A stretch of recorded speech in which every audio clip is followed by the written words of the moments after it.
রাজধানীর পল্লবীতে ৮ বছর বয়সী শিশু রামিসা আক্তারকে ধর্ষণের পর হত্যার মামলায় সোহেল রানা সহ ২ আসামির বিরুদ্ধে অভিযোগ গঠনের শুনানি আজ।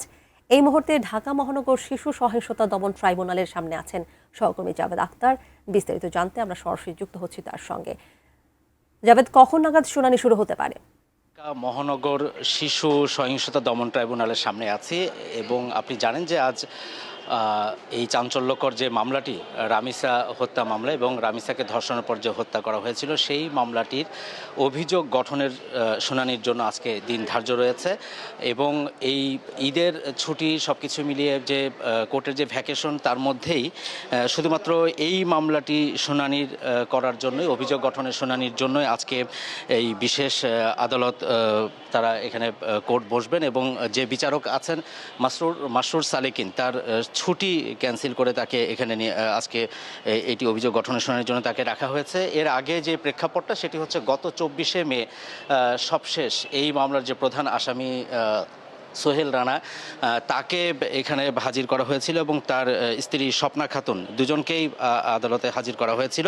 তবে সেদিন এই যে শিশু সহিংসতা যে দমন ট্রাইব্যুনাল এই ট্রাইব্যুনালে তাদেরকে তোলা হয়নি, তাদেরকে মহানগরের যে ঢাকা মহানগর দায়রা জজ আদালতের যে হাজতখানা সেখানে তাদেরকে রাখা হয়েছিল এবং সেদিন অভিযোগপত্র জমা দেওয়া হয়েছিল পল্লবী থানার এসআই ওহিদুজ্জামান এই ঘটনার ৫ দিনের মধ্যে তদন্ত শেষ করে চিফ মেট্রোপলিটন ম্যাজিস্ট্রেট আদালতে এই অভিযোগপত্রটি জমা দিয়েছিলেন। কিন্তু ওই দিন আদালত এই মামলাটি যাতে দ্রুত নিষ্পত্তি হয় সেজন্য শিশু সহিংসতা দমন ট্রাইব্যুনাল এই কোর্টে পাঠিয়ে দেন। এটি আসলে আগে নারী ও শিশু নির্যাতন দমন ট্রাইব্যুনালের যে আদালত সেখান থেকে ভিন্ন করে, অর্থাৎ অন্তর্বর্তীকালীন সরকারের সময়ে এই কোর্টটাকে আলাদা করা হয়েছে যাতে করে এই শিশুদের প্রতি যে সহিংসতা অর্থাৎ নির্যাতন, ধর্ষণ বা অন্যান্য যে ধরনের সহিংসতার ঘটনা ঘটে সেই বিচারগুলো যেন এখানে দ্রুত হয়, সেই দ্রুত নিষ্পত্তির জন্যই এই মামলাটি সেদিন এখানে বদলি করা হয়েছিল। আমরা আশা করেছিলাম যে সেদিনই হয়তো শুনানি হবে, কারণ সেদিন স্বরাষ্ট্রমন্ত্রীকে আমরা বলতে শুনেছি যে ৫ থেকে ৭ দিনের মধ্যেই বিচার শুরু হবে। তো সেই প্রেক্ষাপটে আমরা ধারণা করেছিলাম যে ২৪শে মেতে হয়তো চার্জ হিয়ারিং হবে এবং সেদিন চার্জ ফ্রেমের মাধ্যমে অর্থাৎ অভিযোগ গঠনের মাধ্যমে মামলার বিচার শুরু হবে। কিন্তু সেদিন আদালত অভিযোগ গঠনের শুনানির জন্য আজকে দিন ধার্য করেছেন। এই মামলাতে গত ১৯শে মে যে রামিসাকে ধর্ষণের পর হত্যা করা হয় সেই ঘটনায় ওদিনই ওই ফ্ল্যাট থেকে মিরপুরের পল্লবীর ১১ নম্বর মিরপুর ১১ সেই ফ্ল্যাট থেকে রামিসার মরদেহ উদ্ধারের পর ওই ফ্ল্যাট থেকে স্বপ্না খাতুনকে ওই দিন আটক করা হয় এবং পরে ওই দিন সন্ধ্যায় ফতুল্লা থানার সামনে থেকে এই মামলার যে প্রধান অভিযুক্ত সোহেল রানা তাকে গ্রেপ্তার করতে সক্ষম হয় পুলিশ এবং পরদিন তাকে আদালতে হাজির করা হলে তিনি স্বীকারোক্তিমূলক জবানবন্দি দিয়েছেন এবং সেখানে তিনি রামিসাকে ধর্ষণ এবং এই যে হত্যা করেছেন সেই দায় তিনি স্বীকার করেছেন। তো অনেকেই বলছে যে 164 হয়ে গেলে আসলে আর মামলার বেশি কিছু বাকি থাকে না, কিন্তু বিষয়টি একেবারেই ভিন্ন।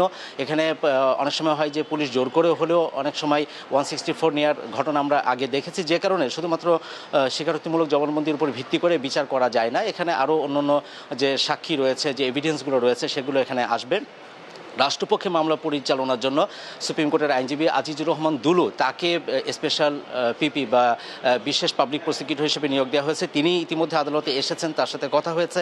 তিনি মামলার নথিগুলো দেখছেন এবং তিনি মনে করছেন যে সার্কামস্ট্যান্সেস এভিডেন্স যেগুলো আছে এবং যে ঘটনা ঘটেছে স্বীকারোক্তি সব কিছু মিলিয়ে এই সোহেল রানার বিরুদ্ধে যে আনিত অভিযোগ সেটি সন্দেহাতীতভাবে বিয়ন্ড রিজনেবল ডাউট তারা এটা প্রমাণ করতে সক্ষম হবে এবং তার যে সর্বোচ্চ শাস্তি সেটি তিনি আশা করেছেন। একই সাথে কিন্তু গতকাল ঝিনাইদহে আইনমন্ত্রীও কিন্তু এটি প্রত্যাশা করেছেন যে এই যে আসামি এই যে নৃশংস ঘটনা ঘটেছে তার যেন সর্বোচ্চ শাস্তি দেওয়া হয়, সেটার জন্য প্রসিকিউশনের পক্ষ থেকে তারা সর্বোচ্চ চেষ্টা করবে। তবে ২৪শে মে যেদিন এই মামলার অভিযোগ গঠনের শুনানির দিন ধার্য করা হয়েছিল সেদিন একই সাথে ঢাকা আইনজীবী সমিতির সদস্য মুসা কালিমুল্লাহ তাকে স্টেট ডিফেন্স বা রাষ্ট্রনিযুক্ত আইনজীবী হিসেবে তাকে নিয়োগ দেওয়া হয়েছে। তিনি এই মামলায় আসামি পক্ষের হয়ে লড়বেন, কারণ এখানে প্রথমে ঢাকা বারের যারা সদস্য আছেন তারা কেউ মামলা লড়তে অস্বীকৃতি জানিয়েছিলেন। তারা বলেছিলেন যে এরকম একটি ঘটনা, নৃশংস ঘটনা এবং এই মামলা তারা লড়বে না। কিন্তু পরবর্তীতে এটি ন্যায় বিচার নিশ্চিত করার স্বার্থে, সুষ্ঠু বিচারের স্বার্থে রাষ্ট্রের পক্ষ থেকে এটি নিয়ম যে তারা অবশ্যই একজন স্টেট ডিফেন্স তারা নিয়োগ করবেন, সেই অনুযায়ী তারা নিয়োগ করেছেন। তবে সব কিছু মিলিয়ে আসলে আজকে এই শুনানি রাষ্ট্রপক্ষ থেকে আজিজুর রহমান দুলু তিনি শুনানি করবেন, এরপরে আসামি পক্ষের যারা তারাও কথা বলবেন এবং যদি আজ চার্জ ফ্রেম হয় অর্থাৎ অভিযোগ গঠন যদি হয় তাহলে আনুষ্ঠানিকভাবে এই মামলার বিচার কাজ শুরু হবে। এমন হতে পারে যে বিচারক মাসুদ সালিকিন আজকেই হয়তো সাক্ষ্য গ্রহণের জন্য দিন ধার্য করে দিতে পারেন। তবে আজকে এই নারী ও শিশু সহিংসতা দমন ট্রাইব্যুনাল কার্যক্রম এতটুকুই যে এই অভিযোগ গঠনের শুনানির পরে অভিযোগ গঠন হবে এবং তারপরে এই মামলার আনুষ্ঠানিক বিচার শুরু হবে। তবে এটি আমরা দেখেছি যে খুব কম সময়ের ভিতরে মাত্র 5 দিনেই যেটি এর আগে নজিরবিহীন যে দৃষ্টান্ত এটি উপস্থাপন করেছেন যে খুব সহজে এটি তদন্ত শেষ করেছেন। এর আগে আমরা মাগুরার আসিয়ার বিষয়টি দেখেছিলাম, সেখানে প্রায় মাসখানিক লেগেছিল এই তদন্ত প্রতিবেদন আদালতে জমা দিতে। তো তানিয়া শিশু সহিংসতা দমন ট্রাইব্যুনালের সামনে থেকে এই ছিল আমার কাছে সবশেষ। 11টার দিকে কোর্ট বসার কথা, তারপরে নিশ্চয়ই আপনাকে পরবর্তী যে আপডেট থাকে আপনার মাধ্যমে দর্শককে জানিয়ে দিব।